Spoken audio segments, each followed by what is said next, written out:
And then it's funny how I'm looked at as an OG because to me, the OGs are like James Thruston, Francis McKissick, Linda Kelly, and then maybe I'll do a 10K, 15K, it'll be Francis, it'll be Linda. So Francis really stuck in my mind because I'll be doing a 15K, I'll take off, I'll be ahead of her for the 6, 7 miles, and then she would just pick me off because she negative split. I was a positive split runner.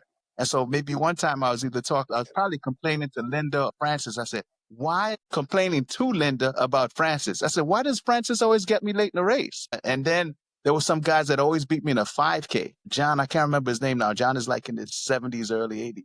He would always get me in a 5K towards the end. And then Linda said, you got to train, Mark. You got to hit the track. You got to do speed work. I'm like, what? She said, yeah, that's how you get faster. And so there was a guy named Chris Phelan that would have speed work Wednesday evenings, year round. It was right across from the street that I worked in. Wow. In fact, it was our field. It was Franklin Field. It was on the Hillcrest side.